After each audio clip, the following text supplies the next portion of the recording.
ancienne forme, mais là, à partir de ce moment-là, tout le monde allait être rempli de l'Esprit parce que tout le monde allait avoir le Saint-Esprit. Les rois et les prophètes avaient le Saint-Esprit à l'époque, mais aujourd'hui, grâce à Jésus, nous pouvons tous avoir le Saint-Esprit. Amen. Merci Seigneur.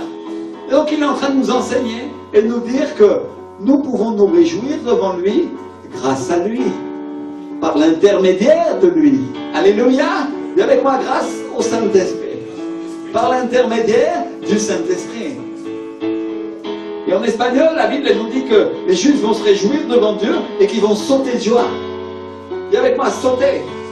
Ils vont sauter, alléluia, sauter de joie.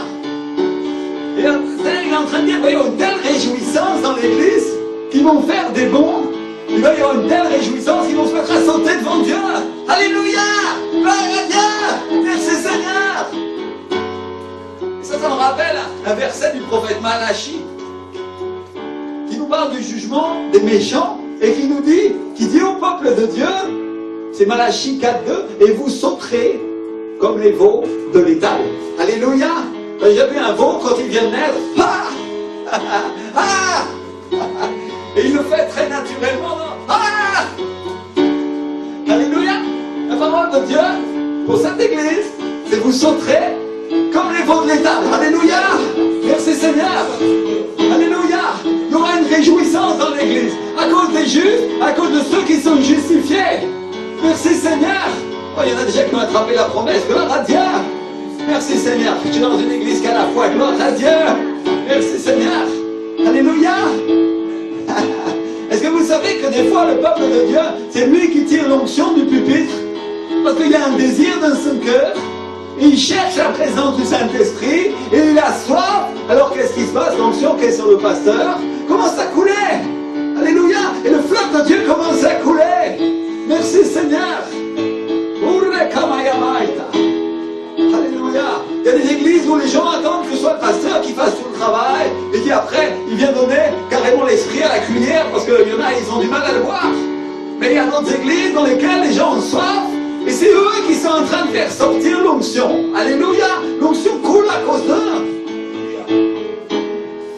Amen. Quand tu demandes quelque chose à Dieu, est-ce qu'il va te le donner, mon frère, ma soeur? Bien sûr que oui. Si tu crois, si tu crois, il va te le donner. Alléluia. Merci Seigneur.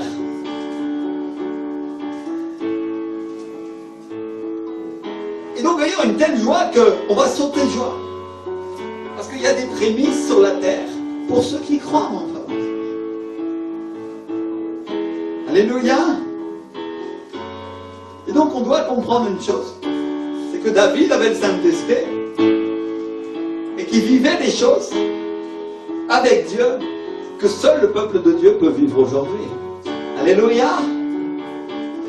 Et il a écrit pour nous dans les psaumes. Les psaumes, c'est des chansons inspirées, sont des prières et des chansons en même temps, inspirées par l'Esprit de Dieu. Alléluia. Et qui sont prophétiques. Dis avec moi, c'est prophétique.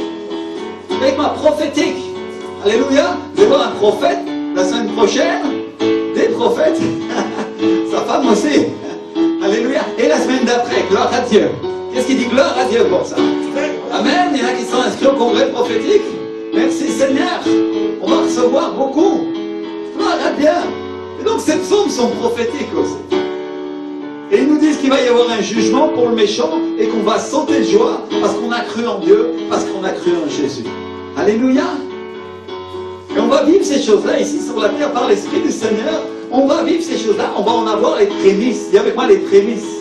Les prémices, c'est une partie de ce que nous vivrons au ciel. Alléluia. Alors quand tu vois des gens tomber dans l'église, quand tu vois des gens sauter comme ça, et tu vois qu'ils ne contrôlent même pas leur mouvement, mais l'Esprit du Seigneur essaie emparé d'eux. Et il se passe cette chose-là, tu dis, c'est un prémisse. Alléluia. Dis avec moi la prémisse. Amen. Merci Seigneur. Et donc il va y avoir une justice pour ceux qui appartiennent à Dieu. Je suis venu apporter des bonnes nouvelles aujourd'hui, mes frères et sœurs. L'évangile, c'est une bonne nouvelle. Amen. Amen. L'évangile, c'est pas seulement pour corriger, c'est pas seulement pour discipliner, c'est pas seulement pour ordonner. Oui, c'est aussi pour ça, mais c'est pour nous apporter la bonne nouvelle du salut en Jésus-Christ. Alléluia. Merci Seigneur. Gloire à Dieu. Et il y a un temps pour chaque chose. Et donc David est inspiré par par Dieu, il est inspiré par le Saint-Esprit, et il commence à prophétiser des choses qui sont cachées. Et il dit, chantez à Dieu et réjouissez-vous devant lui, parce qu'il va venir. Alléluia, réjouissez-vous dans sa présence. J'aime ce message. Ensuite, il dit, Dieu donne une famille à ceux qui étaient abandonnés. Alléluia. Combien a été abandonné sur cette terre? N'est-ce pas? Moi, j'ai été abandonné. Et Dieu donne une famille spirituelle. Je n'étais pas abandonné par ma famille naturelle, mais j'étais abandonné par les hommes. Alléluia. Vous comprenez ce que j'essaye de dire? Et Dieu nous a donné une famille. Dieu m'a donné une famille spirituelle. Et il a restauré ma famille aussi. Et il m'a donné une épouse. Et il m'a donné une nouvelle famille. Alléluia. Moi, je peux témoigner de ça parce que j'étais marié avant de connaître le Seigneur. Et j'ai perdu ma femme. Quand elle a commencé à aller à l'église, elle a décidé qu'elle allait partir avec quelqu'un d'autre. Elle n'a pas voulu de Dieu. Vous comprenez ce que j'essaye de dire? Donc j'ai perdu une famille. Pour Dieu, où j'ai choisi Dieu. De toute façon, j'allais vers cette famille. Mais Dieu m'a donné, quand je l'ai connu, une famille en lui. Et j'ai commencé à avoir des frères et sœurs sur toute la terre. Et partout, j'ai trouvé des gens qui adoraient Jésus comme moi en esprit. Alléluia! Et Dieu m'a donné mon épouse et il l'a fait venir de la Patagonie, de l'autre côté de la terre. Et Dieu a restauré ma famille aussi. Alléluia! Dieu donne une famille à celui qui était abandonné. Amen! Alléluia! Gloire à Dieu! C'est vrai! Ça se passe en Jésus. Je voudrais que ceux qui ont tout perdu puissent écouter ça aujourd'hui. Dieu va vous restituer ce que vous avez perdu. Alléluia, d'une manière ou d'une autre. Dieu va vous rendre ce que vous avez perdu.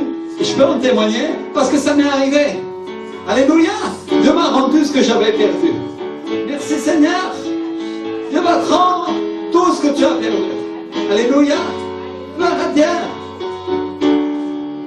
Merci Seigneur. Ceux qui ont des dettes, ceux qui n'arrivent pas à payer, Dieu fait sortir les captifs. Il les libère. Et il les fait prospérer. Il y avait ma prospérité. Il est béni. Donc Dieu nous parle de la libération de toute captivité. Pas seulement financière. Il parle de la drogue, il parle de l'alcool, il parle du sexe, il parle du péché. Et Dieu promet, et David le dit, qu'il a le pouvoir de te libérer.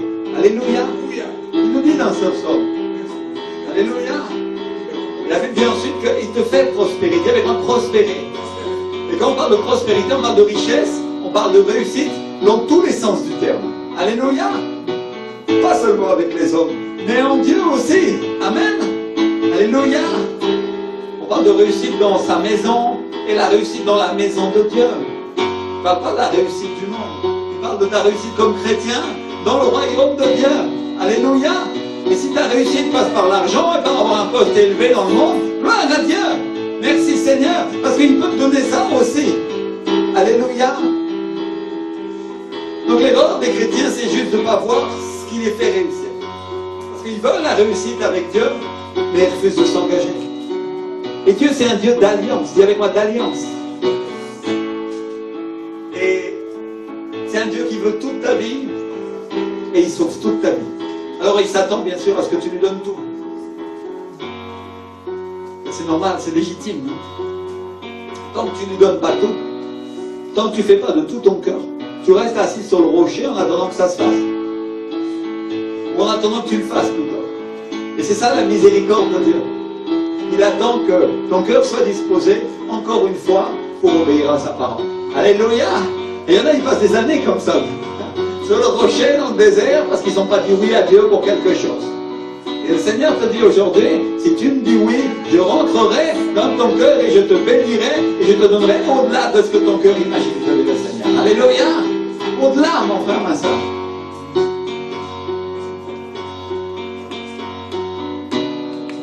Et c'est là qu'ensuite, tout de suite après, c'est là, David il dit, mais les rebelles, dis avec moi les rebelles, ceux qui ne veulent pas obéir à Dieu, habitent dans une terre toute sèche.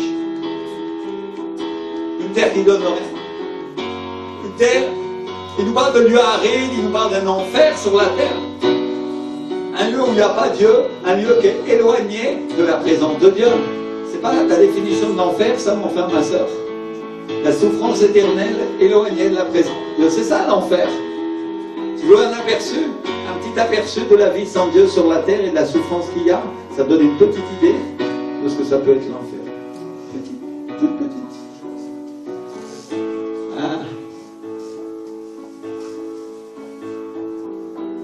Si on veut être sûr que ce que je suis en train de dire c'est biblique, il n'y a qu'à regarder dans la parole. Il n'y a qu'à regarder dans la Bible.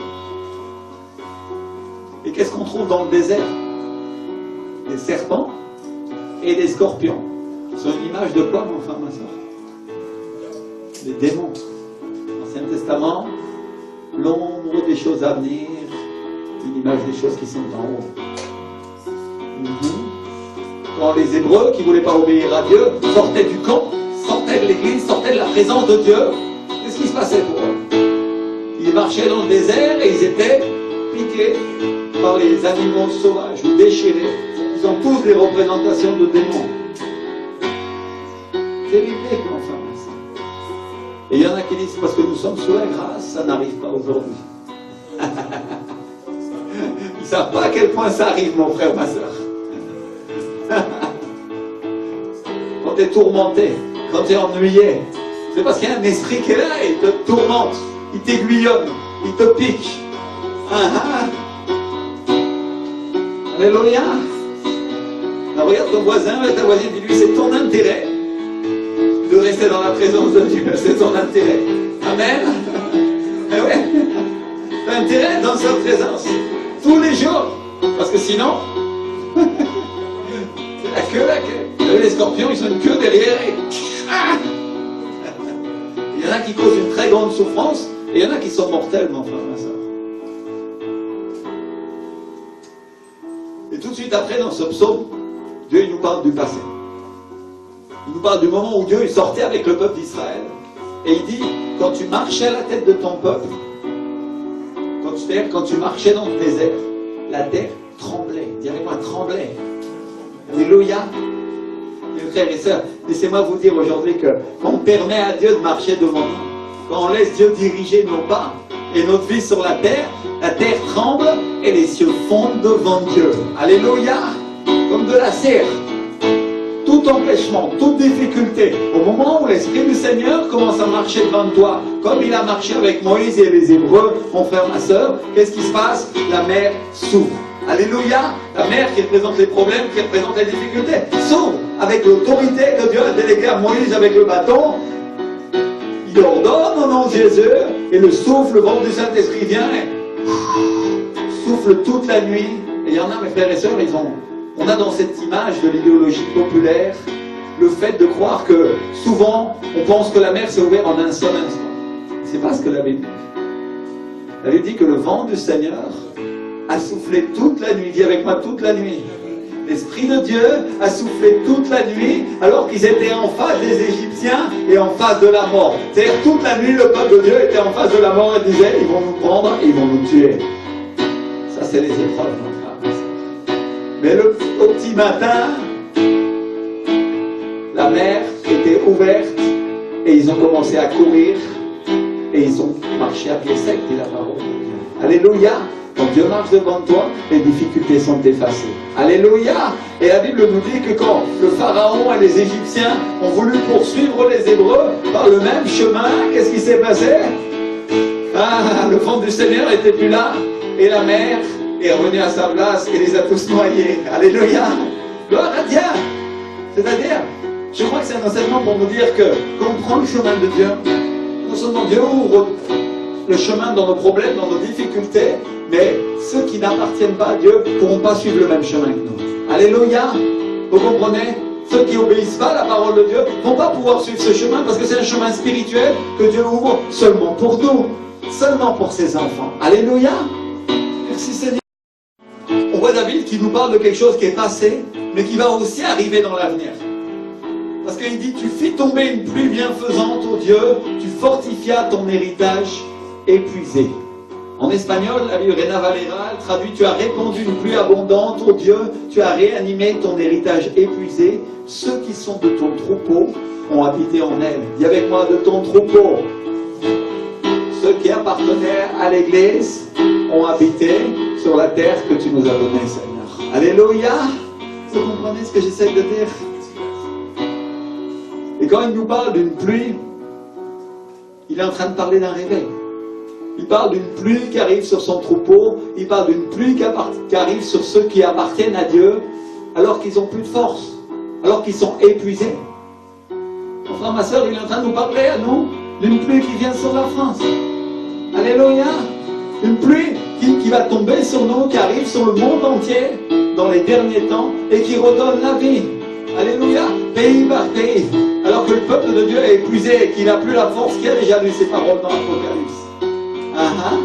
Mon frère, ma soeur, Dieu va donner un réveil. Et après, viendra le jugement. Alléluia. Pas avant. Il y en a qui pensent qu'avant, nous allons vivre la tribulation. Non, la tribulation va venir après, mon frère, ma soeur. Pour ceux qui obéissent pas à Dieu. Alléluia. Donc c'est une prophétie qui est passée, présente et à venir. Elle arrive au temps de Moïse, elle arrive au temps de Christ. Et elle arrive maintenant en France sur ceux qui n'ont plus de force. En France sur ceux qui sont épuisés par les batailles. Et qui disent, Seigneur, j'ai souffert avec toi, et maintenant je ne sais pas comment tu vas faire. Alléluia. Écoute ce que l'Esprit du Seigneur te dit. Viens réveil en France, et le peuple de Dieu ne sera pas déçu. Te dit le Seigneur. Alléluia. Si on lit la parole de Dieu, on va trouver que David nous dit, par ta bonté, tu avais pourvu aux pauvres. Par ta bonté, tu avais pourvu à celui qui était humble. Alléluia. À qui Dieu pourvoit? À qui Dieu donne ces choses? Celui qui n'a pas et à celui qui est humble. Est-ce que tu fais partie de ceux qui n'ont pas ou tu fais partie de ceux qui croient qu'ils ont? Parce que ça, c'est la question aujourd'hui, mon frère, ma soeur. Si tu veux recevoir le réveil que Dieu a pour toi, si tu veux recevoir l'eau du Saint-Esprit, il faut que tu sois humble. Alléluia. Il faut que tu sois humble. Il faut simplement que tu dises, j'ai pas, mais toi tu as. Alléluia. Et j'ai besoin de toi, Seigneur. Le mot utilisé pour bonté dans ce verset, c'est le mot tov, qui est un mot hébreu qui veut dire bon, favorable et agréable.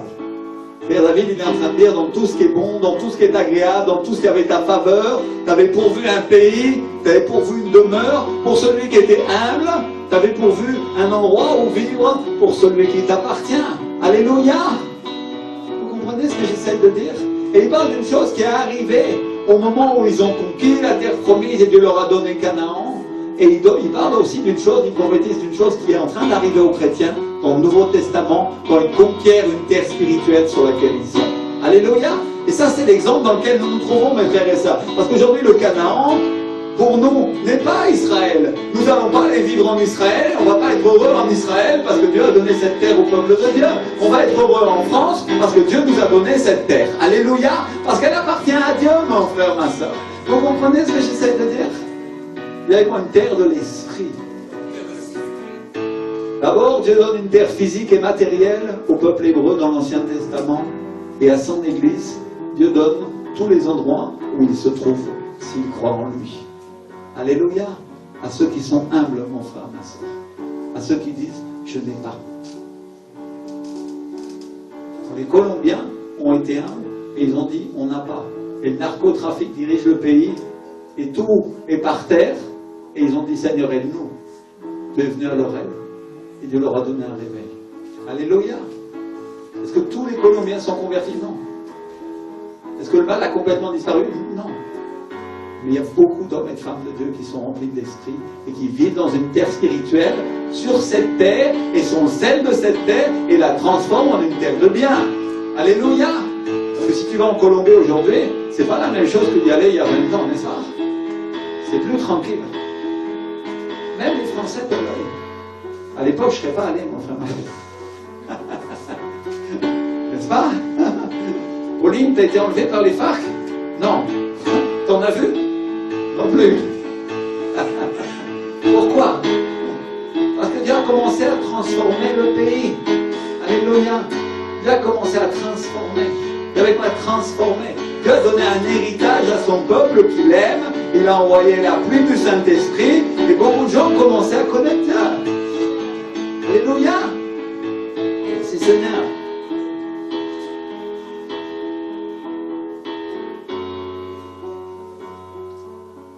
Et bien sûr, toutes ces choses, elles sont cachées dans ce psaume. Mais je suis venu vous dire une chose. C'est que de la même manière que c'est caché dans ce psaume, ce que Dieu a fait dans le passé, Dieu va le faire à nouveau dans l'avenir. Alléluia. Vous comprenez? Merci Seigneur. Parce qu'il y a un parallèle entre ce que Dieu a fait et ce qu'il va faire. Entre ce qu'il a fait à l'époque, parce que c'était un aperçu de ce qui vient pour nous. Alléluia. Hier, une pluie physique qui rafraîchissait le pays, qui rafraîchissait son peuple, parce qu'ils vivaient dans un endroit chaud. Et ils avaient besoin de ça, parce qu'ils étaient épuisés. Et aujourd'hui, une pluie du Saint-Esprit, un réveil qui vient sur notre pays et sur la terre de France, qui va rafraîchir et restaurer le peuple de Dieu qui est en train de mourir. Alléluia. Vous êtes, ils vont dire au pasteur, comment ces choses vont arriver si on est déjà épuisé? Comment ça va arriver si nos forces, elles sont déjà arrivées à leur terme? Comment ça va arriver si le peuple de Dieu n'a plus de force? Parce que, évidemment, est-ce que tu vois des grandes églises aujourd'hui? Quelques-unes. Est-ce que tu vois une organisation chrétienne? Est-ce que tu vois des gens de l'esprit ou des gens forts qui sont en train de travailler pour gagner les gens ici en France? Non, on dirait qu'il n'y a rien. On dirait qu'ils sont tous morts, n'est-ce pas? On dirait que le peuple de Dieu a plus de force. Pour ceux qui connaissent l'Amérique latine, ou les États-Unis, où l'Église elle est grande, où elle est organisée, ou même en Afrique où avec peu de moyens, ils travaillent quand même et ils y arrivent. Alléluia. Il y en a qui vont dire, oh là là, pasteur, comment le Seigneur va faire ces choses-là? Comment? Et ça aussi c'est écrit dans la parole. C'est écrit dans le livre du prophète Zacharie. Ni par force, ni par puissance, mais par mon esprit, dit l'Éternel des armées. Alléluia. Le Seigneur est en train de te dire, ça ne vient pas de toi. Ça ne vient pas de toi, ça vient de moi, et te dit le Seigneur. Alléluia. C'est pas toi qui vas faire ces choses-là. Je vais les faire, te dit le Seigneur. Alléluia. C'est en train de dire, pas par la puissance de l'homme, pas par la force de son organisation dans l'Église, mais par la puissance du Saint-Esprit. Alléluia. Moi j'aime bien le verset suivant, le verset 11, parce que David, il nous dit, le Seigneur donnait une parole, et il y avait une grande multitude de ceux qui amenaient la bonne nouvelle. Il y avait une grande multitude. Alléluia. Je vous lis la version espagnole directement, parce que je trouve qu'elle est plus claire. C'est-à-dire, il est en train de dire, Dieu donnait une parole, avec sa bouche, et il y avait d'un seul coup une grande multitude qui annonçait la bonne nouvelle. Il y avait une grande multitude qui annonçait l'Évangile. Vous comprenez ce que j'essaye de dire? La bonne nouvelle, c'est l'Évangile, mon frère, ma soeur, l'Évangile, c'est une bonne nouvelle. C'est-à-dire, c'est prophétique de ce qui se passe dans les temps de la fin. Alléluia. Je voulais vous partager cette chose-là. Un jour, j'étais à la maison en train de prier pour mon voisin qui est guinéen. Je l'appelle le Jamaïcain, il a des rastas. Quand tu le vois, tu dis Jamaïca. Et il fait penser à ça. Et je l'aime beaucoup. Et je priais aussi pour certains membres de l'Église. Et je priais pour que Dieu m'envoie des gens pour m'aider. À prier pour tous ces gens à qui on allait devoir parler. À tous ces gens pour qui ils devaient être sauvés. J'ai commencé à prier en disant, Seigneur, donne-moi des gens, donne-moi des chrétiens engagés qui se dédient, donne-moi des gens qui ont des entrailles de miséricorde pour prier pour les âmes et pour prêcher. Et le Saint-Esprit m'a rappelé Ézéchiel. Il m'a rappelé les paroles du prophète Ézéchiel. Il m'a rappelé les ossements desséchés qui s'assemblaient pour former une grande armée.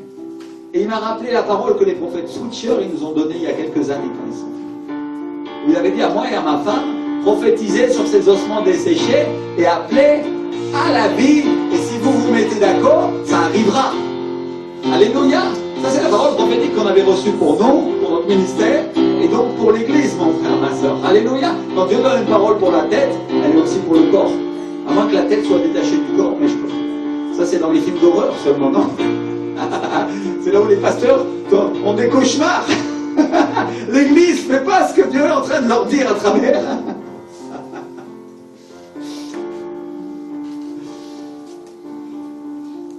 Et dans mon esprit, il y avait cette parole.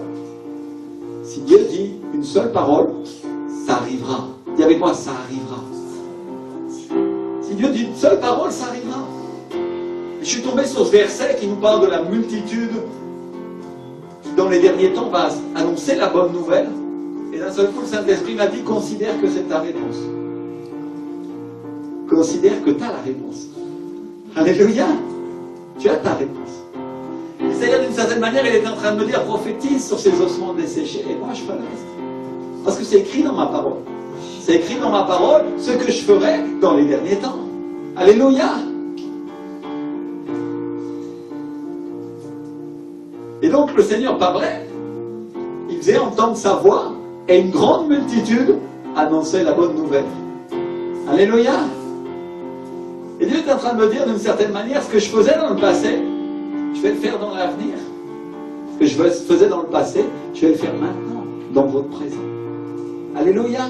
Je suis en train de te parler d'une prophétie, sur une prophétie que Dieu m'a parlé à moi pour l'Église. Alléluia.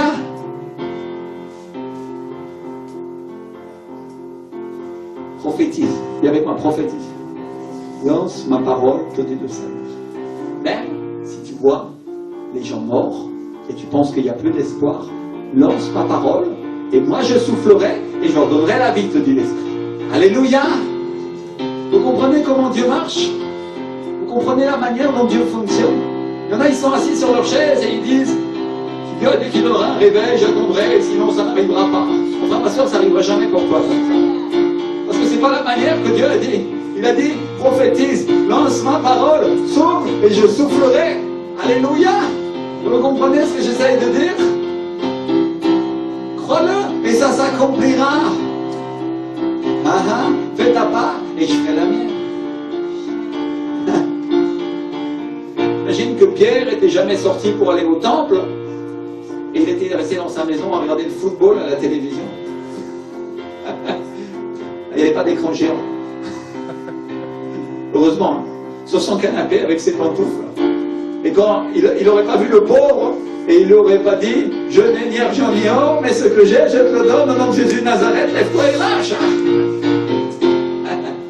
Et il serait resté en train de se lamenter devant sa télé en disant, Seigneur, tu as dit que tu m'enverrais un réveil, je ne vois pas de réveil. Et le Seigneur lui aurait dit, va au temple, va à l'église, prêche ma parole. Mais dans le temple, ils sont tous morts, et ils sont des juifs qui veulent notre peau, ils veulent nous tuer, et ils ont même fait crucifier le Seigneur. Et Dieu dit, va au temple, parce que j'ai une œuvre bonne pour toi à faire, et il y a un mendiant devant la porte, et quand il va te demander de l'argent, tu ne sais pas encore, mais il va y avoir un miracle. Alléluia. C'est-à-dire, Dieu est en train de te dire d'une certaine manière, ça dépend de toi, et ça dépend de moi. Alléluia.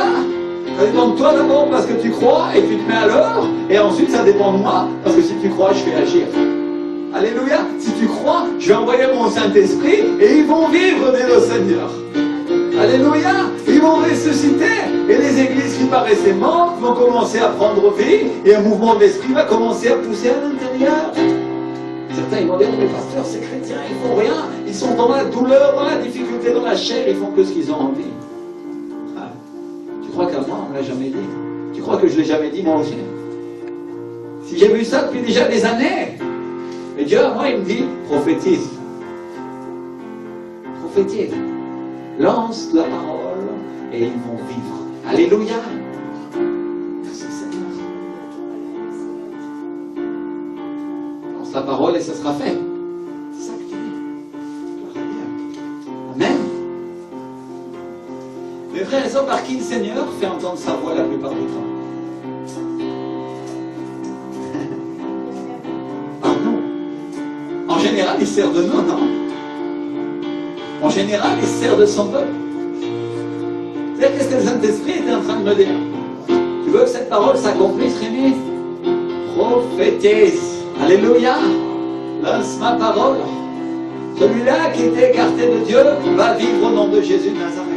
Celui qui était dans une doctrine erronée va vivre et il va prendre sa place dans l'église et les os vont s'assembler, les ligaments vont se mettre et il va commencer à bouger par l'influx nerveux qui pousse dans l'église. Il s'appelle être conduit par l'esprit. L'esprit commande le corps de Dieu qui est l'église. Qu'est-ce que c'est? C'est l'influx nerveux qui commande aux muscles de bouger. Alléluia! C'est pas que le naturel est à l'image du spirituel. On a un corps. Quand ton cerveau et ta tête commandent à ton bras de bouger, il bouge. Alléluia! Et qu'est-ce qui transmet cet ordre? L'influx nerveux. Quand Dieu donne un ordre à l'église, il passe par la tête, c'est-à-dire Jésus-Christ qui est la tête de l'église. Il descend sur les autorités qui sont en dessous. Ça peut être les pasteurs, les docteurs, les prophètes, les évangélistes qu'il a placés. Et il descend ensuite sur le corps. Alléluia. Et chacun est commandé par cet influx qui bouge le petit doigt, toi là. Et le petit doigt bouge et se met au travail. Alléluia. Et c'est là que l'église devient saine et commence à travailler. Parce qu'elle obéit à Dieu par le Saint-Esprit. Et elle ne dit pas, moi, Dieu me parle rien qu'à moi. Et il ne parle pas à mon pasteur. Ça, mon frère, ma soeur, c'est un doigt qui a été sectionné. Et ce doigt-là, tu sais, c'est comme dans les films d'horreur, c'est comme la famille Adams. Il bouge comme ça, et il veut se greffer ailleurs. Mais Dieu dit, je te grefferai si tu écoutes mon esprit, te dit le Seigneur. Alléluia. Vous comprenez? Ça, c'est le film d'horreur pour pasteur. Tu en as vu des films comme ça, pasteur? Plein, ici. Terrible. Seigneur. Comment un petit doigt, il peut se mettre à bouger tout seul? S'il ne fait pas partie du corps, s'il ne fait pas partie de l'église. Alléluia. Waouh, je crois que Dieu est explicite aujourd'hui. Alors regardez bien ce que la parole de Dieu nous dit. Regardez ce que dit ce verset. Une grande multitude, dis avec moi, une grande multitude annonçait la bonne nouvelle, annonçait l'évangile. Alléluia. Et il est en train de parler des derniers temps. Il parle du passé, mais si tu lis avec attention, tu vas te rendre compte que c'est prophétique de ce que Dieu va faire. Et c'est la première fois que moi je vois quelque chose qui est écrit au passé dans la Bible et qui est prophétique de choses qui vont arriver ensuite. Alléluia. Et si tu veux la preuve, tu n'as qu'à sauter au verset 17. Et je vais le lire directement en espagnol parce que la traduction est meilleure. Il dit, les chars de Dieu se comptent par vingtaines de milliards. Le Seigneur vient du Sinaï à son sanctuaire. Tu es monté au très haut, tu as capturé la captivité. Alléluia. Qui est monté au très haut, mon frère, ma soeur? Qui a vaincu la mort? C'est le Seigneur Jésus, n'est-ce pas? Et c'est-à-dire David, des centaines et des centaines d'années auparavant, il nous parle d'événements au passé, il nous parle d'événements comme s'ils étaient accomplis, alors que ce n'est pas encore arrivé. Et ça n'a rien d'étonnant parce que Dieu parle des choses qui ne sont pas comme si elles étaient. Alléluia. Il parle de ces choses-là comme si elles étaient accomplies. Et c'est normal parce que la Bible nous dit que tout en lui est oui et amen. Alléluia. Et il parle de notre salut, il parle de notre sanctification comme si c'était déjà accompli. Alors qu'il va finir de l'accomplir au ciel. Alors, tu savais que le regard de Dieu, pour toi, c'était ce qui va arriver à la fin et pas ce qui est en train d'arriver en ce moment. Pourtant, depuis les temps anciens, depuis le ventre de ta maman, et avant la création de la terre et du ciel, ton salut était déjà accompli dans la volonté du Seigneur. Il avait pensé. Je sauverai Georges. Je sauverai Carole. Je sauverai Rachel. Alléluia. Pierre. Céline. Florentina. Chacun d'entre eux. C'est écrit. Si vous regardez la suite du verset, regardez ce qu'il dit au verset 19. Tu as pris des dons pour les hommes et même pour les rebelles pour que l'Éternel habite au milieu d'eux.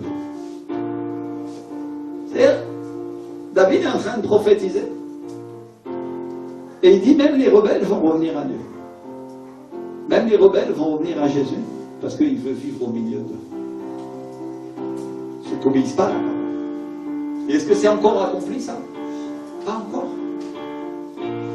Pas encore. Parce qu'il y a encore des rebelles qui doivent revenir à Christ. Et la Bible nous dit que même les Juifs vont revenir à lui à la fin des temps. Alléluia. Et ça va s'accomplir. La prophétie est passée, présente et à venir. Elle a plusieurs degrés, plusieurs niveaux d'accomplissement. Alléluia. Mon frère, ma soeur. Et David, il n'imaginait pas qu'en chantant un simple psaume, il parlerait de nous. Et c'est comme ça qu'on chante inspiré par le Saint-Esprit. Parce qu'il est Dieu et il va commencer à t'utiliser pour proclamer des choses sur l'avenir. Proclamer des choses à venir. Il va commencer à utiliser ta bouche pour amener la vie, mon frère, ma soeur. Alléluia. Il va commencer à t'utiliser pour transformer ce monde. Si tu veux savoir comment le Seigneur va faire, l'Esprit du Seigneur va venir et il va souffler pour qu'il prenne œuvre. Il va souffler sur le monde qui est mort et il va lui donner la vie. Alléluia. Si tu regardes dans la parole de Dieu, dans le livre de Genèse, comment Dieu a fait avec Adam et Ève. Il a soufflé. Il y avait quoi le souffle? Il a soufflé sur Adam. Il lui a donné vie. Alléluia. Et le Saint-Esprit est venu et il a insufflé la vie en Adam. Ensuite en Ève. Alléluia. En lui prenant une côte. Et c'est le souffle, c'est le roi de Dieu. C'est l'Esprit du Seigneur qui, en soufflant sur les personnes, leur accorde la vie. Alléluia. Si on regarde le verset suivant, si on regarde le verset 20, David nous dit, béni soit le Seigneur chaque jour. Quand on nous accable, Dieu nous délivre. Il y avait moi, quand on nous accable, Dieu nous délivre. Vous avez déjà été accablé dans la vie chrétienne? Ça vous est arrivé? À moi, ça m'est arrivé. Je ne sais pas où me donner. Et il dit, Dieu est pour nous le Dieu de délivrance et l'Éternel, le Seigneur, peut nous garantir de la mort. Alléluia. Et en espagnol, la Reina Valera est encore plus claire. Elle dit, Dieu nous sauvera, Dieu notre Dieu nous sauvera, et il appartient à l'Éternel de nous libérer de la mort. Et avec moi, il appartient à Dieu de nous libérer de la mort. Alléluia. Donc David, des centaines et des centaines d'années avant, il est en train de dire, c'est à Dieu même de le faire, c'est à Dieu même de nous sauver. C'est à Dieu même de nous libérer de la mort. C'est à Dieu même de nous libérer du péché. C'est ça qu'il est en train de dire. Et c'est, il est en train de prophétiser, il est en train de parler de Jésus, mon frère, ma soeur. Il est en train de parler de la venue de Jésus, il parle de la venue du Messie, il prophétise la venue de l'Emmanuel. Dieu fait homme pour nous délivrer. Et quand on y réfléchit, est-ce que c'est pas ce que le Seigneur Jésus nous a dit? Est-ce que c'est pas ce qu'il a promis quand il a ressuscité Lazare? Celui qui croit en moi, même s'il meurt, vivra. Alléluia. Alléluia, c'est Jean 11, 25. C'est-à-dire celui qui croit en moi, il est le Seigneur, même s'il meurt, physiquement, vivra. Et Jésus nous a parlé de condition. Il a juste dit, celui qui croit en moi ne mourra pas. Et il se réfère d'abord à la vie éternelle. Alléluia. Ou d'abord à la mort éternelle, qui est la séparation de Dieu d'avec Dieu à cause du péché. Il se réfère à cette séparation qui cause la mort. Comme Dieu sait qu'on est des hommes, tout de suite après avoir dit ces choses-là, tout de suite après avoir fait la promesse, il passe de la théorie à la pratique et il nous donne un signe prophétique en ressuscitant Lazare. Alléluia. C'est-à-dire, il est en train de dire, je peux aussi ressusciter votre vie physique. Alléluia. Et il le fait le 4e jour. Dis avec moi le 4e jour. Et pourquoi il le fait le 4e jour? Parce que les Juifs croyaient qu'au bout de 3 jours, l'esprit et l'âme étaient partis pour toujours et qu'on ne pouvait plus les faire revenir. Alléluia. Et donc Jésus vient et volontairement il attend que Lazare meure de sa maladie. Il est parfois un peu cruel, le Seigneur. Et que tout le monde est en train de pleurer. Et Marthe nous dit, je crois que c'est Marthe qui dit, si tu avais été là, Seigneur, il aurait vécu, non? Vous voyez comme on a des degrés d'incrédulité parfois. Et qu'est-ce que Jésus fait? Il le ressuscite le 4e jour. Et c'est-à-dire, il donne un signe prophétique et une preuve qui dit, je peux le faire et je le ferai pour vous tous au dernier jour. Alléluia. Vous comprenez ce que je suis en train de dire? Il donne une preuve aux Juifs et il donne une preuve au monde qu'il a la puissance de nous ramener à la vie au dernier jour. Merci Seigneur. Dans l'église, quand une personne elle donne sa vie à Jésus, il y a une joie surnaturelle, il y a une joie du Saint-Esprit qui s'empare d'elle et elle est heureuse, elle est dans la joie parce qu'elle sait que son esprit ira au ciel au dernier jour. Amen. D'ailleurs, la condamnation s'en va et elle a envie de vivre à partir de maintenant. Maintenant, si on regarde un autre aspect, on sait aussi quand on a donné sa vie à Jésus et qu'on connaît sa puissance, on sait qu'il peut nous délivrer de la mort. Alléluia. Beaucoup de chrétiens ils disent « Oh oui, je sais Seigneur, je sais pasteur, que Dieu peut nous délivrer de la mort. » Mais quand ils sont confrontés, c'est là qu'on va voir s'ils savent vraiment. Vous comprenez ce que j'essaie de dire? Parce que quand je lis ce verset, qui est juste après, ce qui nous parle du réveil, de la venue du Saint-Esprit, qui est juste après ce qui nous parle de la venue de Jésus, il y a beaucoup de choses dans ce psaume. Et je n'ai pas commenté tous les versets parce qu'il y en a, mais juste ceux que Dieu m'a parlé. Alléluia. Donc quand je lis ça, je ne peux pas m'empêcher de voir ce qui s'est passé après la venue de Jésus. Je ne peux pas m'empêcher de penser à ce qui s'est passé quand les apôtres se sont mis à prêcher. Parce qu'on peut dire d'une certaine manière que David était en train de prophétiser et qu'il était en train de dire ce qu'allait se passer. Quand on commence à prêcher, on va être accablé et on va être persécuté, mes frères et sœurs. Mais Dieu va nous délivrer. Alléluia. Vous comprenez ce que j'essaye de dire? Ces choses-là, je crois que c'est aussi un avertissement pour les croyants. Ils vont nous tuer, ils vont nous persécuter à cause du nom de Dieu, ils vont nous tuer à cause du nom du Fils de Dieu, mais nous, on n'a rien à craindre parce que Jésus a vaincu la mort.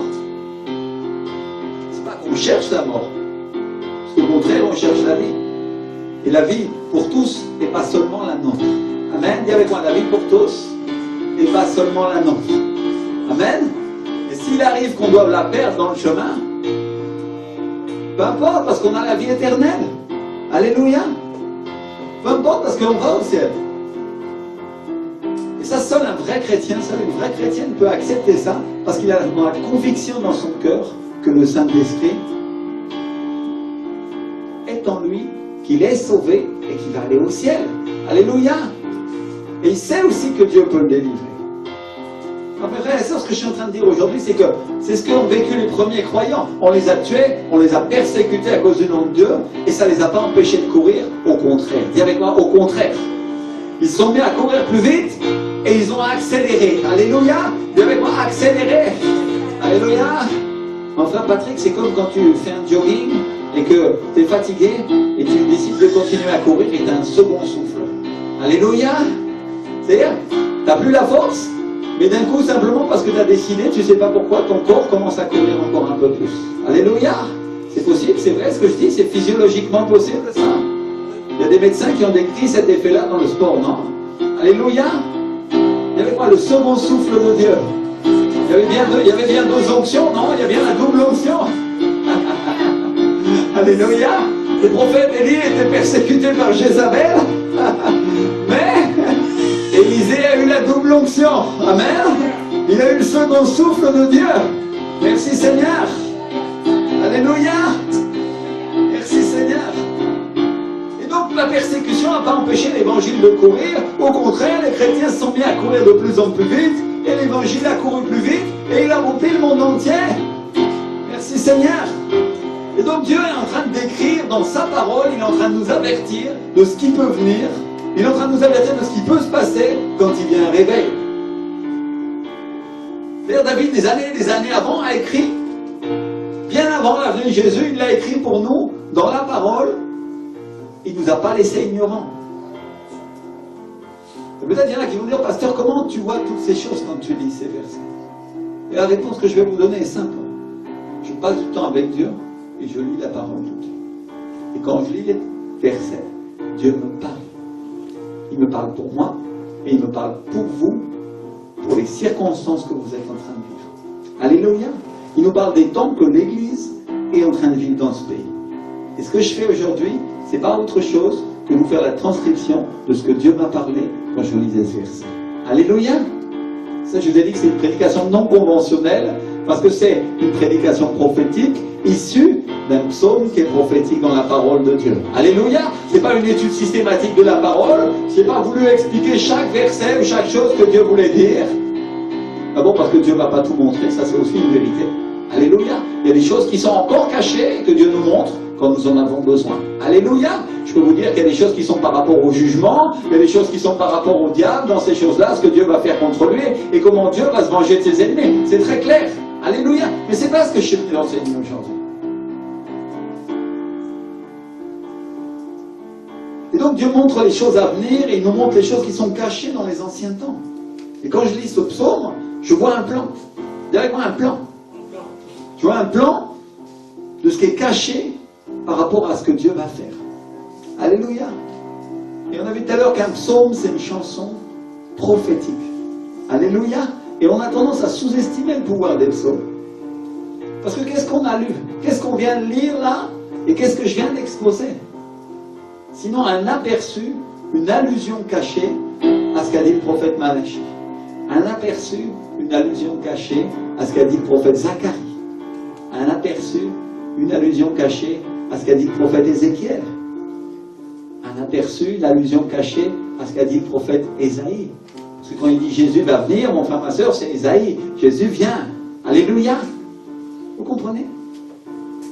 Et il y a une autre chose qui m'a particulièrement frappé quand je lisais ce psaume, c'était les versets 32 et 33. Et on va les lire ensemble. Parce que juste après le moment où il parle de nations qui se tournent vers Dieu, juste après le passage où il parle de princes d'Égypte et de princes du monde qui viendront à Dieu, David dit, royaume de la terre, chantez à Dieu. Chantez au Seigneur, à celui qui chevauche les cieux des cieux qui sont depuis l'Antiquité. C'est ici qu'il donnera sa voix, sa puissante voix. Alléluia. Et quand je lisais ce verset, qui disait que Dieu va faire entendre sa voix, j'ai compris que dans le temps de réveil que Dieu est en train d'annoncer pour nous, Dieu va faire entendre sa voix. Alléluia. Et mes frères et sœurs, quand le Seigneur fait entendre sa voix, quand Dieu, le Père parle, la terre tremble, et les montagnes s'inclinent et se prosternent devant lui. Alléluia. Toute difficulté est abaissée, le chemin est ouvert devant la présence de Dieu. Quand le Père parle, tout tremble, mon frère, ma soeur. Alléluia. Parce qu'au moment où Jésus était là sur cette terre, si on prend le livre de Jean, au chapitre 12, au moment où il est en train de prêcher à Jérusalem, il parle de sa mort et sa résurrection, à un moment, il dit, Père, glorifie ton nom. Et la Bible nous dit qu'à ce moment-là, il vient une voix qui est venue du ciel et qui dit, je l'ai glorifié et je le glorifierai encore. Alléluia. Vous avez lu ce verset? Et la foule qui se trouve là a du mal à comprendre. Il y en a qui disent c'est un tonnerre et il y en a qui disent un ange lui a parlé. Et ça c'est le moment où Jésus leur dit, c'est pas à cause de moi que cette voix s'est fait entendre, c'est à cause de vous. Donc à cause de qui se fait entendre la voix de Dieu, mon frère, ma soeur? À cause de vous, à cause de moi, à cause de ceux qui sont sur la terre et qui ont besoin de Dieu. Amen. Alléluia. Pourquoi? Parce que Dieu le Père voulait que les gens entendent et qu'ils comprennent que Jésus est Dieu et qu'il est son Père. C'est-à-dire qu'il donne un signe d'en haut. Dis avec moi un signe. Et il l'avait déjà fait quand Jean-Baptiste a baptisé Jésus. Avec la voix qui vient du ciel, et on entend, celui-ci est mon fils bien-aimé, écoutez-le. Quand le Saint-Esprit descend comme une colombe, à ce moment-là, il y a une voix qui vient du ciel, Dieu le Père parle. Alléluia. Il confirme le témoignage du Fils. Amen. Dis avec moi, il confirme. Il fait entendre sa voix. Il y a une chose qu'on doit savoir à propos de la voix de Dieu, c'est que quand la Bible nous parle de la voix de Dieu, le plus souvent elle nous parle d'un tonnerre, et elle nous parle d'un bruit de grandes eaux. Il y a un des mots qui est le plus souvent utilisé, c'est le mot éros en grec. Il y a un mot qui veut dire incertain, un bruit fort ou confus, et qui au sens figuré veut dire une rumeur, un tonnerre ou un son. Donc on est en train de parler d'un son qui est difficile à identifier, on est en train de parler d'un son qui est difficile à décrire, parce qu'il vient du ciel, mon frère, ma soeur. Alléluia. Dis avec moi la voix de Dieu. La voix de Dieu. David, au psaume 23, il nous parle aussi de la voix de Dieu, il nous parle de la voix du Père, il nous dit la voix de l'Éternel retentit sur les eaux, le Dieu de gloire fait gronder le tonnerre. Alléluia. Le mot qu'il utilise, c'est ram en hébreu, qui veut dire tonner, faire le son du tonnerre. Donc mon frère, ma soeur, quand le Père parle, il fait un bruit de tonnerre. Alléluia. Et on peut vérifier ça en Job, parce que quand il se plaint à Dieu de ce qui lui arrive, quand il se plaint du traitement qu'il reçoit, à un moment Dieu lui dit, est-ce que tu as un bras comme celui de Dieu? Est-ce que tu tonnes de la voix comme lui? C'est Job 40, verset 9. Donc tu veux savoir quel bruit a la voix de Dieu? Elle a le bruit d'un tonnerre. Alléluia! Et dans le livre de Genèse, quand Adam et Ève ils se promènent dans le jardin, ils entendent la voix de Dieu, le mot utilisé c'est le même. C'est le même qu'en Job, c'est le mot kol, qui est un mot hébreu qui veut dire aussi tonnerre, un bruit, un rugissement, une clameur. Et si tu n'es pas convaincu encore, tu peux lire le psaume 81 où Dieu dit « Je t'ai répondu dans le secret du tonnerre ». Si je regarde le livre d'Actes des Apôtres, au chapitre 2, quand le Saint-Esprit entre dans la maison, le jour de la Pentecôte, la Bible, elle nous dit « Il vient du ciel un tonnerre ». Certaines versions traduisent un bruit, mais le mot veut dire aussi tonnerre, comme celui d'un vent violent qui soufflait, qui remplit toute la maison où ils étaient assis. Alléluia. Donc le Saint-Esprit entre comme un vent, et on entend la voix du Père, mon frère, ma soeur. C'est-à-dire, qui est-ce qui porte la voix de Dieu le Père? C'est le Saint-Esprit. Et Dieu, depuis tout à l'heure, il est en train de nous dire qu'il va souffler. Il est en train de nous dire que quand on va agir, il va envoyer un réveil, qu'il va envoyer la pluie en France. Et dans ce verset, Dieu nous dit qu'il va faire entendre sa voix depuis en haut. Et qui va la porter, mon frère, ma soeur? Le Saint-Esprit va porter la voix de Dieu à travers nous. Il va faire entendre la volonté du Père en France. Amen. Et quand on entend la voix de Dieu, la question c'est, est-ce que les gens la comprennent tout de suite?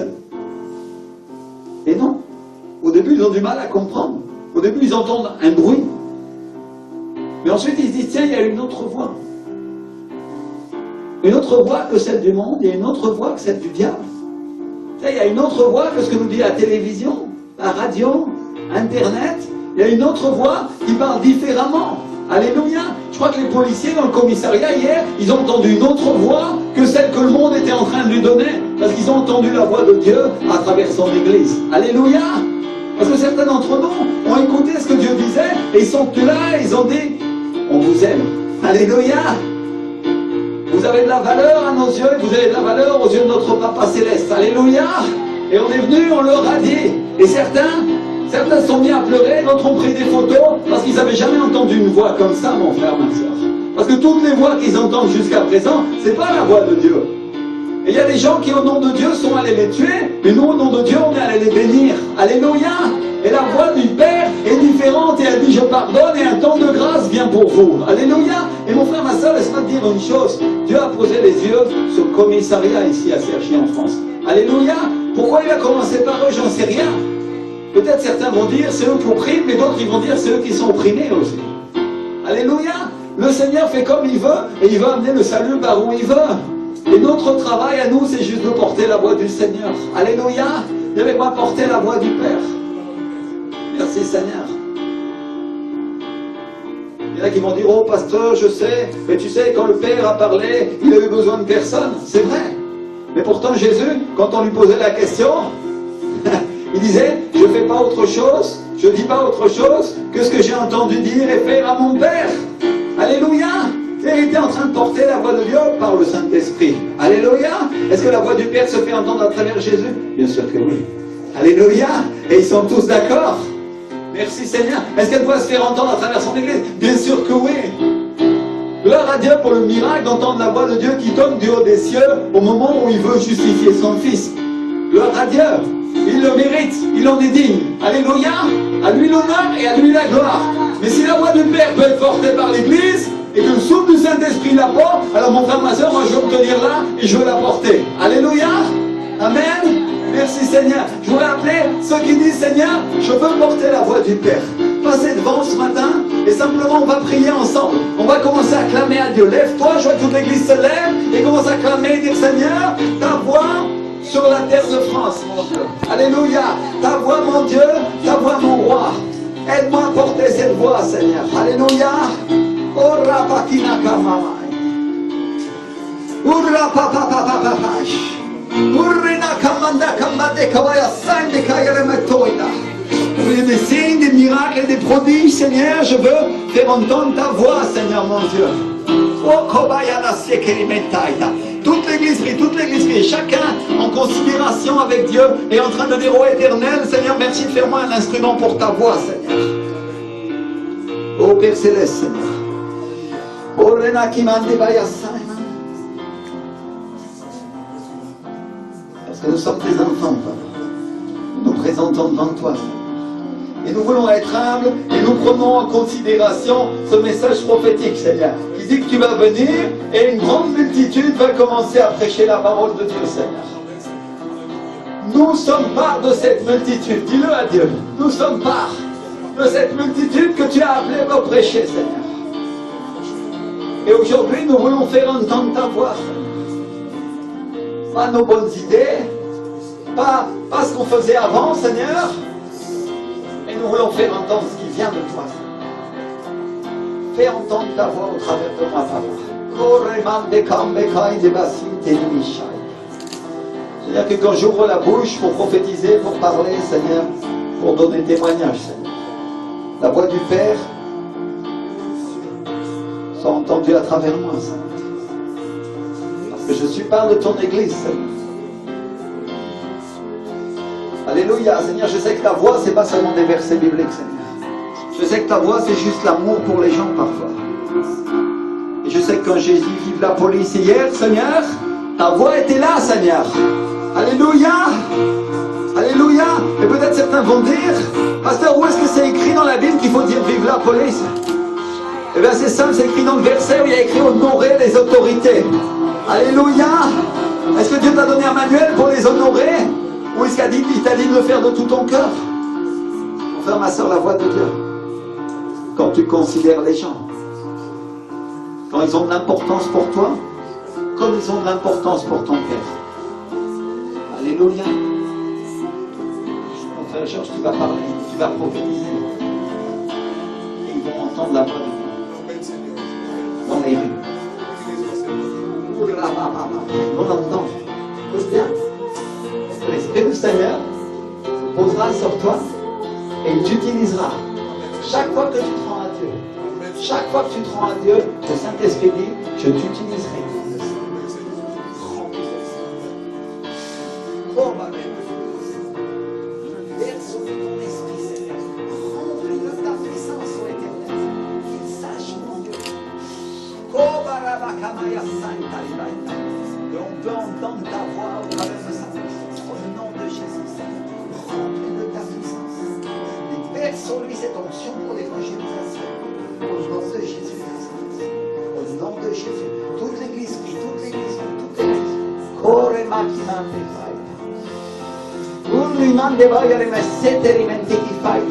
Il y a beaucoup d'entre vous qui vont prophétiser. Alléluia. Et ils vont parler dans les rues et ils auront des paroles de connaissance. N'aie pas crainte d'aller voir quelqu'un, te dit le Seigneur, et de lui dire, le Seigneur m'a dit ceci ou cela à propos de toi, parce que cela viendra de moi, dit le Seigneur. Alléluia. Alléluia.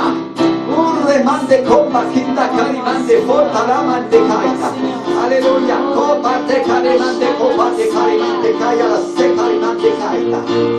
Alléluia. Alléluia. Je ne t'ai pas oint pour que tu prophétises dans l'église. Je dis le Seigneur, je t'ai oint pour que tu prophétises ma parole dans les rues.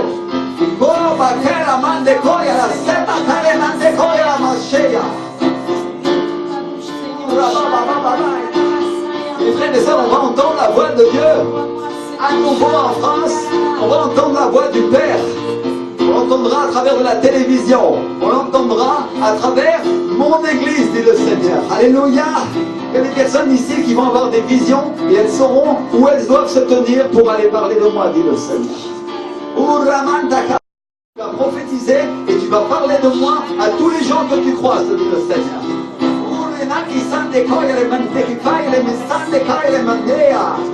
Alléluia.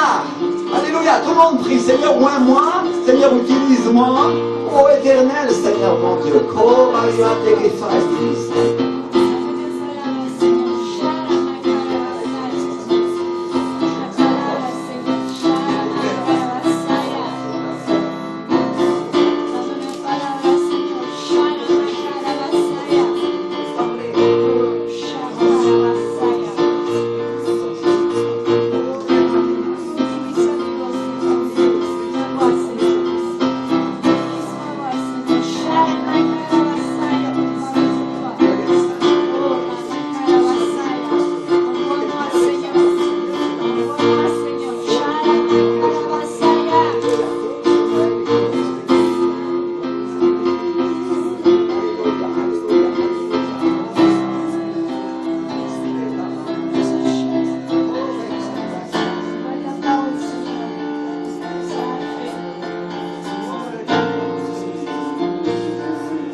évangélisation contre ta vie au nom de Jésus de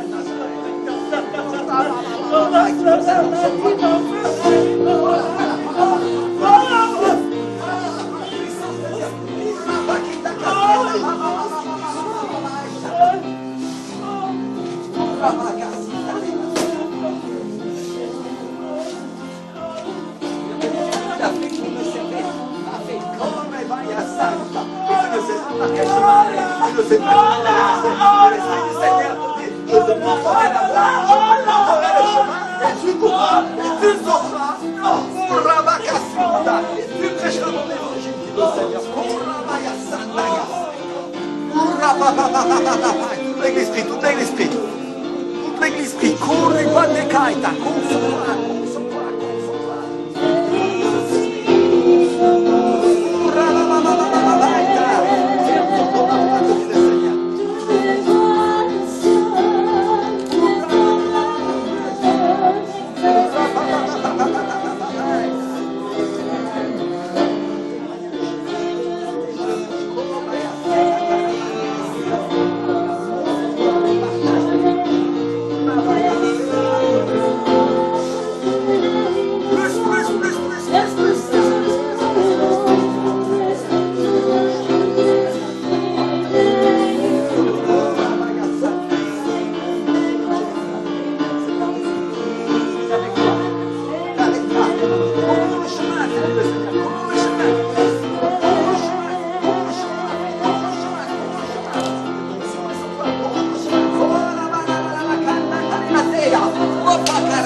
le Seigneur a fait telle chose ou telle chose pour moi. C'est le micro l'aurait ouvert pour un instant. C'est le moment de rendre gloire à Dieu. Alléluia. C'est le moment de rendre gloire à Dieu. Mon frère, ma soeur, si tu dis, Dieu a fait quelque chose pour moi, je voudrais témoigner publiquement. C'est le moment de passer. C'est le moment de venir dire Alléluia. Je vais juste ouvrir ce micro. Personne n'a crainte. Que tout le monde puisse approcher aujourd'hui. Alléluia. Alléluia, ma soeur Aude. Gloire à Dieu. Merci Seigneur.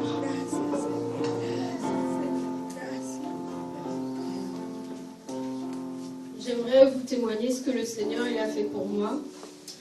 Il y a quelques mois, je veux dire depuis l'année dernière, j'ai décidé de 2017, on va dire, j'ai décidé de revenir au Seigneur. Et on vivait près de Paris avec mon mari où j'évangélisais. Quand j'ai commencé à évangéliser, j'ai été attaquée. J'avais des pensées blasphématoires, j'avais des pensées de suicide. Et j'ai arrêté d'évangéliser. J'étais dans une église à Paris. C'était tellement difficile que j'étais en dépression.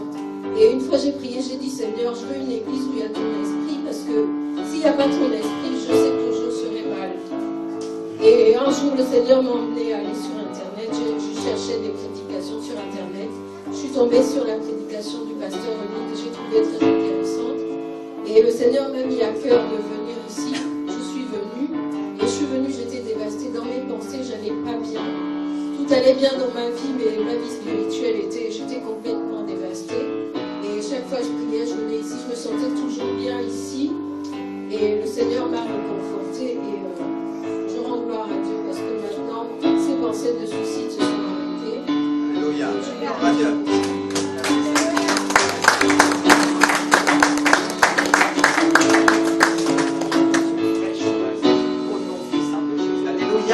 Gloire à Dieu parce qu'une sœur qui est restaurée, qui est bénie, qui est remplie, on va la bénir ensemble. Alléluia. On déclare une avancée dans sa vie au nom de Jésus. Amen. Alléluia. Très courageuse ma sœur. Alléluia. Viens donner témoignage. Mon frère, tu veux donner témoignage?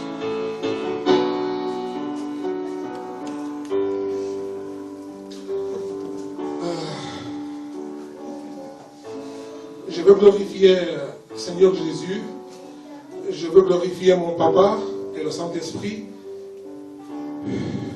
pour les choses qu'il a fait pour moi. Moi aussi, j'ai passé par des épreuves, des grandes épreuves. Presque que ma vie est en danger, presque que je meurs. Je veux être rapide parce que c'est beaucoup de choses à dire, mais je veux être rapide. Il y a quelques années, j'ai commencé à cheminer, à marcher avec des gens, des Roumains, pour les aider dans leur démarche administrative, parce qu'ils ne connaissaient pas la langue française, ils ne connaissaient pas les coutumes ici et les lois. Et j'ai commencé à les aider dans leur démarche, parce qu'ils étaient malades. Moi, par ma bonne volonté du Seigneur, des secteurs du Seigneur, pour les aider, comme serviteur de Dieu. C'est parce que je ne savais pas que ces gens-là les femmes ont des sorcières. Je ne connaissais pas ça, je ne savais pas. Mais après, je me rends compte de ça. Et marcher avec eux, j'accumulais beaucoup de stress. Beaucoup de stress. Beaucoup. J'entrais dans la dépression. Je ne me rendais pas compte que je suis dans la dépression, mais c'était terminé. Qu'est-ce qui s'est passé? C'est que l'année dernière, je voyageais en Roumanie. Je partais en vacances avec Florentine et Vanessa. Et en Roumanie, des circonstances familiales, la dépression était forte. Et je me sentais un petit peu mal, mais pas trop mal. Je pense que c'était un mensonge du diable pour m'attaquer. Et j'ai passé 2 attaques de panique, en parking dans la ville. Après une semaine à l'autre, je presque meurs. J'étais presque en train de mourir avec les attaques de panique. J'étais malade, j'étais malade. Et qu'est-ce qui s'est passé? L'Esprit du Seigneur m'avait dit d'appeler le pasteur. J'appelais le pasteur ici, et m'a dit, il faut que venir vite en France. Il faut que rentrer vite, parce qu'on doit prier pour toi. Je parlais avec Florentine, on doit partir en France vite, parce que c'est problématique dans notre situation. Et on a rentré vite. Je suis venu à l'église et le pasteur a commencé à prier avec moi, avec les frères, le Patrick, le papa, le pasteur. Je vous témoignais qu'après les mois qu'ils ont passés ici, c'était pire. Pire qu'en Roumanie. J'étais malade, la peur, l'esprit de peur, il marchait en moi, dans mon corps, jusqu'au pied, dans les mains, partout. Pendant des mois, 2 mois, 3 mois, 4 mois, j'étais malade. Et ce temps-là, je parlais avec le pasteur et je communiquais avec lui. Il m'envoyait des messages, il m'envoyait des vidéos, il m'envoyait des paroles parce que j'ai besoin de la parole du Seigneur pour changer mon intelligence. Et je veux dire que Dieu, mon papa, a utilisé, mon pasteur qui est aussi mon ami, l'a utilisé beaucoup. L'a utilisé pour me guérir des choses que je pensais. Et maintenant, je suis mieux. Je ne suis pas complètement rétabli, mais je me sens mieux. Je suis mieux même qu'avant. Et je veux vous remercier, Seigneur, pour ce qu'il a fait pour moi. Je remercie Saint-Esprit et mon papa Yahvé, le Dieu d'Israël. Et aussi, je vous remercie l'Église qu'ils ont prié pour moi. Et je remercie mon pasteur aussi. Que Dieu vous bénisse.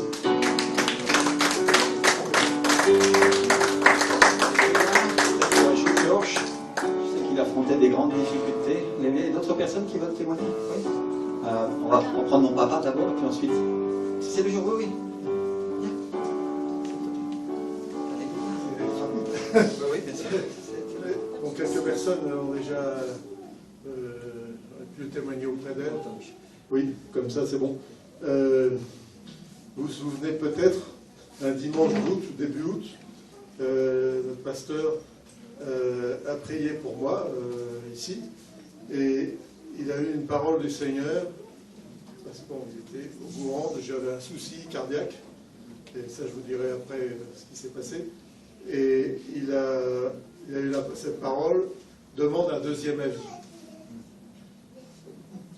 Vous vous souvenez? Clairement pas. Je sais pas si vous vous rappelez. Parce que fin juin, bon, j'ai dû voir le médecin, mon épouse aussi, puisqu'on avait un rendez-vous un peu annuel ou biannuel.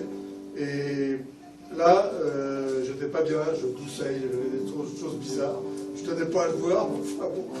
Et il m'a trouvé que j'avais en fait une arythmie cardiaque. C'est-à-dire qu'au lieu de battre normalement, et il faisait, je sais pas, je n'aurais pas dit vous le mimer, mais c'était pas normal. Et si ça persiste, ça peut être dangereux, parce qu'il peut y avoir des caillots qui se forment, enfin, et il ne fait pas circuler le sang comme il faut. Et donc il m'a envoyé vite fait voir un cardiologue, électrocardiogramme, etc. Effectivement, c'était caractérisé. L'électrocardiogramme montrait que c'était tout le goût. Tu as les documents à la maison. Oui, et bon, on m'a prescrit des médicaments, des tas de choses comme ça, plus ou moins agréables, parce que ça fait bizarre. Et je devais la revoir début août, et si ce n'était pas amélioré, normalement elle avait programmé fin septembre, ça devait être il y a 10 jours, ce qu'ils appellent un choc électrique externe. C'est un peu la même chose que quand vous voyez les gens avec un défibrillateur ou choses comme ça. Bon, ils vous endorment quelques minutes et puis ils font boum. Il voulait être électrocuté. Bon, je craignais pas vraiment, enfin bon, c'est quand même bizarre, c'est pas normal, agréable, enfin, bon, s'il avait fallu. Voilà, le rendez-vous était pris à l'hôpital et tout. Et puis moi, j'étais un peu choqué, surpris que ça c'était début août effectivement, et le pasteur a prié un peu à ce moment-là. J'étais un peu surpris quand même qu'elle n'ait pas prévu de me revoir juste avant pour vérifier si ça allait mieux, si les médicaments avaient fait de l'effet. Et donc bon, on est parti un peu à la montagne, puis on est revenu, je continue à suivre le traitement. Et puis, depuis, je ne sais plus, 13 septembre, si je me souviens.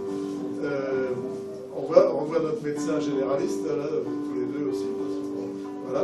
Et là, alors, tous les mois, j'avais des analyses.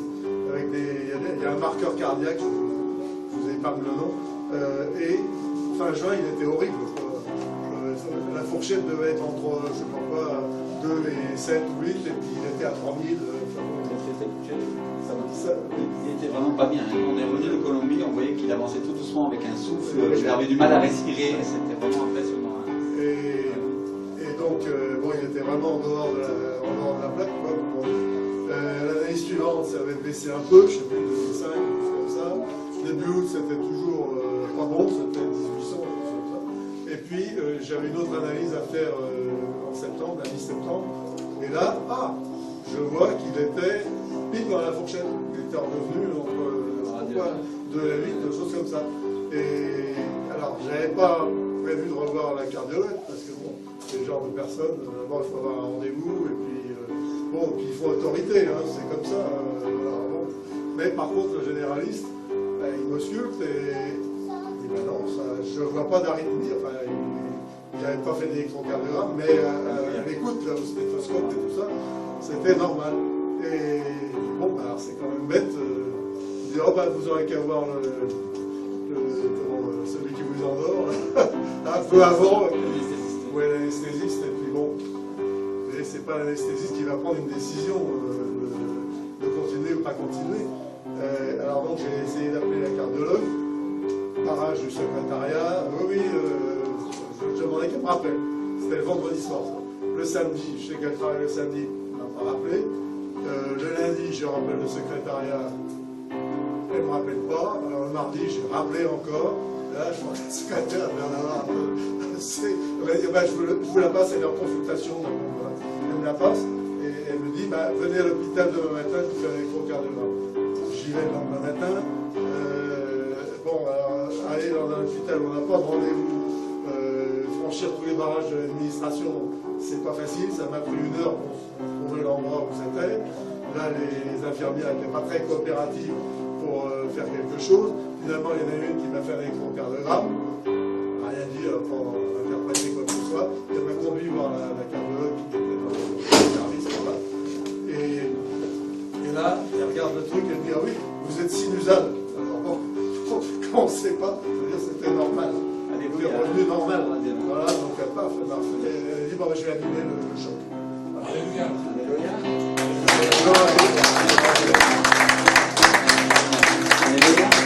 Merci Seigneur. Et je crois que c'est samedi normalement que tu aurais dû sortir de l'opération. Oui, c'est ça. Et samedi, je vais vous dire qu'il était devant le commissariat avec sa pancarte en disant vive la police. Alléluia. Alors que la veille, il aurait dû normalement être à l'hôpital. Alors je crois qu'on peut dire gloire à Dieu pour ça. Merci Seigneur. Je crois qu'il y a d'autres personnes qui veulent témoigner. Ma soeur d'abord et puis ensuite. Alléluia. Cours. Alléluia. Alléluia. Je salue toute l'église. Bon, je suis la sœur Marina.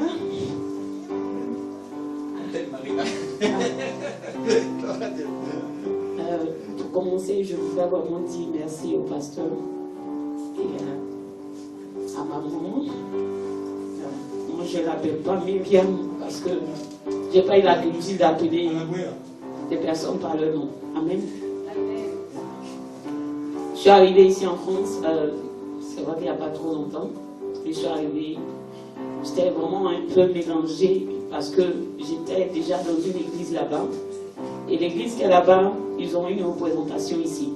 Il y a la femme du pasteur qui est ici. Et quand je suis arrivée, elle m'a dit, quand j'allais arriver en France, je devais aller de l'autre côté là-bas pour être formée et tout ça. Et puis bon, j'allais servir le Seigneur. Et quand je suis arrivée, c'était difficile. Parce que déjà, mon mari, Dieu lui avait montré qu'on devait venir ici. Et donc, on était dispersés. Parce que moi, j'avais envie d'aller de l'autre côté. J'ai dit, mais si je ne vais pas là-bas, c'est comme je suis ingrate. Dieu aussi dit de venir ici. Donc, moi, je ne savais pas ce que j'allais faire. Et un jour, le Seigneur m'a dit de parler avec le pasteur.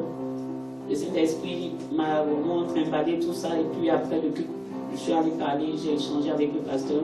Et c'est lui qui m'a dit, là où ton mari est, c'est là que tu dois être. Amen. Pour commencer, Et donc Dieu m'a donné vraiment une orientation. Le Seigneur m'a rassuré pour que je puisse rester, pour que je sois tranquille, pour savoir où je devais être pour continuer le chemin. Amen. Et arrivé ici, le Seigneur vraiment, ce qui me rassurait, c'est que chaque fois qu'on devait venir au culte, la parole que le Seigneur doit donner à son serviteur, très souvent, Dieu nous donnait à la maison avant même qu'on arrive. Ou même qu'on arrive ici, qu'on est en train d'intercéder matin, il me donne une parole. Souvent même, je ne monte pas, mon mari j'ouvre la Bible, et puis quand le pasteur prêche, c'est la même parole que le Seigneur m'a donnée. Donc ça me rendait encore, ça me rassurait davantage. Amen. Et bon, plusieurs fois, c'était pas facile, mais Dieu était là avec les prières, tout ça. On a traversé des moments difficiles, mon mari ne travaillait pas. Pendant que j'étais enceinte, quand je suis arrivée naître la semaine qui suivait, j'étais enceinte. Le Seigneur m'a fait la grâce, je suis tombée enceinte, et puis voilà, c'est l'enfant qui est né. Et pendant la grossesse, c'est vrai que c'était une bataille, tout ça.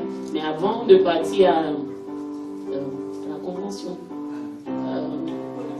voilà, en Colombie, j'ai dit au pasteur, on ne sait jamais, peut-être que je peux accoucher derrière vous. Donc vous devez prier pour moi. Ils ont prié. Effectivement, ils sont allés à la convention. Et puis la semaine qui suivait, j'ai accouché. J'ai accouché pas à la date qu'ils ont donnée, avant la date qu'ils ont donnée. L'accouchement, ce n'était pas facile. Mais Dieu était au contrôle. Et vraiment, l'enfant est vivant. Moi-même, je suis vivant. Donc je veux vraiment dire merci à Dieu pour tout ce qu'il fait. Et après l'accouchement, j'ai eu une dépression, tout ça. Mais quand je suis arrivée ici, le Seigneur vraiment m'a restaurée. Je veux dire merci à Dieu. Je veux bénir le nom du Seigneur pour la vie de ses serviteurs. Que la grâce de Dieu soit sur leur vie, vraiment que Dieu les bénisse davantage et que ce ministère vraiment puisse grandir. Que Dieu vous bénisse.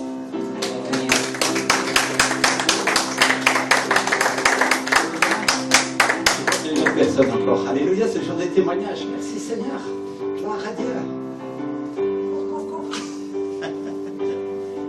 Amen. Donc je vous salue tous dans le nom de Jésus. Alors, le troisième week-end, donc déjà comment je suis arrivée dans cette église? Rapidement, je vous le dis, je cherchais une église en fait, dirigée par le Saint-Esprit. Et un dimanche matin, je me suis levée, en fait j'ai été jetée de mon lit. Je me suis retrouvée dans la douche, je me suis habillée, fagotée, et j'ai atterri ici. J'avais plusieurs choix d'église et j'ai atterri ici. J'ai même pas cherché la salle de l'église. Et je suis arrivée. Et mon troisième dimanche dans cette église, le pasteur, donc au départ prêchait ici. Et après il a eu parole, il a dit oui, tu vas évangéliser, et ça. Je dis c'est génial, il y a des gens qui vont évangéliser, c'est cool, elles sont belles. J'étais au loin, je dis c'est bien, bénis ces personnes-là. Et d'un coup, il vient au fond de la salle et il me touche et me dit tu vas évangéliser. Je dis c'est moi, Seigneur. Ah non, mais t'es sérieux, Seigneur, t'es sûr de moi? Et en fait, ce qui est la parole d'aujourd'hui, j'ai voulu témoigner parce que la parole d'aujourd'hui, en fait, c'est ce qui m'est arrivé cet été.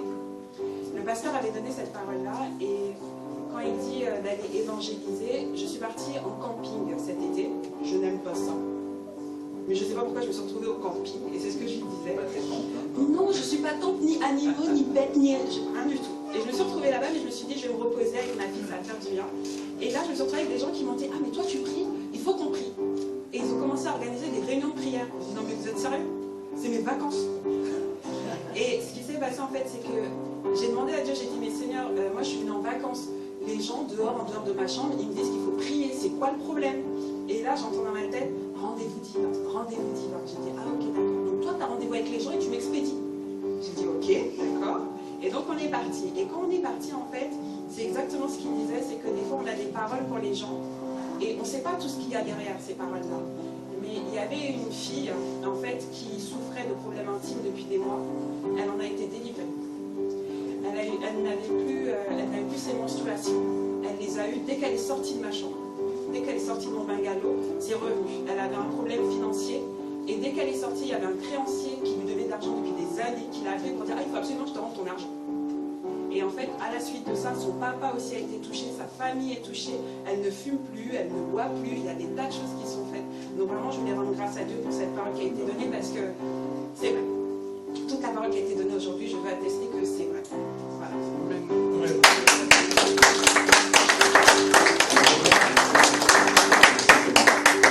Il y a plus d'autres personnes qui vont témoigner aujourd'hui.